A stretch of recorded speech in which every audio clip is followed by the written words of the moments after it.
নির্বাচনী প্রচারের সময় জোর গলায় বলেছিলেন ২৪ ঘন্টায় ইউক্রেন যুদ্ধ থামানোর ক্ষমতা তার আছে। তবে শুরুতেই সে কথা রাখতে পারেননি আমেরিকার নবনির্বাচিত প্রেসিডেন্ট ডোনাল্ড ট্রাম্প। কাজ দেখাতে না পারলেও হুঁশিয়ারিতে এখনো ট্রাম্পই সেরা। প্রথম দিনেই তিনি রাশিয়ার প্রেসিডেন্টকে লক্ষ্য করে হুমকি ছুড়েছেন।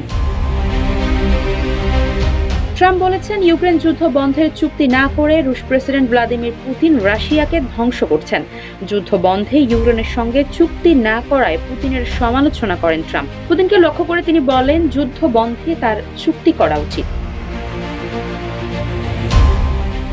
৩ বছর ধরে চলছে রাশিয়া ইউক্রেন যুদ্ধ। সাবেক মার্কিন প্রেসিডেন্ট বাইডেনের প্রশাসন এই যুদ্ধে ইন্ধন দিয়ে গেছে। তার প্রশাসন ইউক্রেনকে কারি কারি ডলারের অস্ত্র দিয়েছে। ট্রাম্প অবশ্য বাইডেনের এই নীতির সমালোচনা করেছেন। তিনি ইউক্রেনকে এমন বেলাগামভাবে অর্থ সহায়তা দেওয়ার পক্ষে ছিলেন না।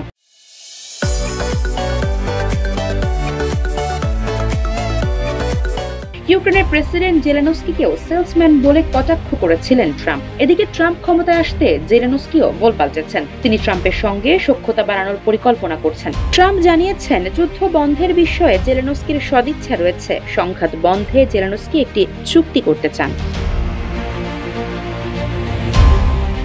ট্রাম্প বলেছেন, অধিকাংশ মানুষের ধারণা এক সপ্তাহের মধ্যে যুদ্ধ থামবে, যদিও এই বিষয়ে পুতিনের কোনো বক্তব্য পাওয়া যায়নি। ক্ষমতা নিয়েই তড়িঘড়ি করে পুতিনের সঙ্গে ফোন আলাপ আয়োজনের নির্দেশ দিয়েছেন ট্রাম্প। তিনিও ইউক্রেন যুদ্ধ থামিয়ে এর ক্রেডিট নিতে চাইছেন, যেমনটা করেছেন গাজা যুদ্ধের বেলায়। পেন্টাগনে ট্রাম্পের পরিবর্তন দলের প্রধান রবার্ট উইলকিও বলেছেন একই ধরনের কথা। তিনি জানিয়েছেন, রাশিয়ার প্রেসিডেন্ট ভ্লাদিমির পুতিনকে যুদ্ধ বন্ধ করার আহ্বান জানাবেন তারা। সেই আহ্বানে যদি পুতিন সাড়া না দেন, ইউক্রেন যুদ্ধ যদি বন্ধ না হয়, তবে ট্রাম্প মোক্ষম হাতিয়ার বানাবেন তার নির্বাহী আদেশকে।